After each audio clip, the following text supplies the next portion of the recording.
In today's video, I'm going to teach you how to change text on Squarespace in just about 5 minutes. Whether you're sprucing up your website or updating crucial information, Squarespace offers a simple and efficient way to make these changes. So get comfortable and let's dive right in.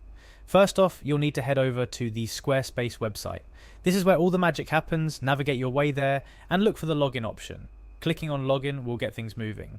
For a smooth and quick sign-in process, Squarespace allows you to continue with Google. This is a nifty way to bypass remembering another password, isn't it? So, go ahead and click on Continue with Google. Once you've clicked, you'll be presented with a list of your Google accounts. Select the one associated with your Squarespace account. If you've got a couple of accounts, make sure you choose the right one to avoid any mix-up.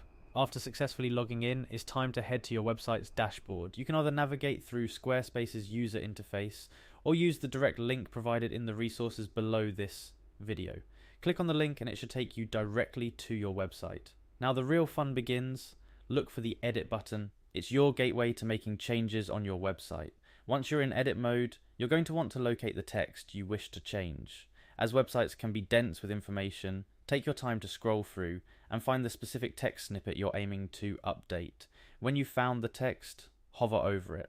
You'll notice an edit icon appears. It's usually symbolized by a pencil. Click on this icon and you'll be led into the editing interface for that piece of text. This is where you can let your creativity flow or simply update the information as needed. Type in your new text. Remember, clarity and conciseness are key on any website. Whether it's a welcome message, an about section, or contact information, make sure it's easy for your visitors to understand. After you've entered your new text, your final step is to save your changes. Look for the Save button, which signifies you're locking in all the hard work you've just put in. Click it, and voila, your text is updated. And just like that, you've successfully changed text on your Squarespace website. It's simple when you know where to click and what to expect, isn't it? I hope this guide has been helpful, and remember, updating your website keeps it fresh and engaging for your visitors. So don't shy away from making changes whenever necessary. Thank you for watching, and don't forget to like, comment and subscribe for more tutorials like this one. Happy editing!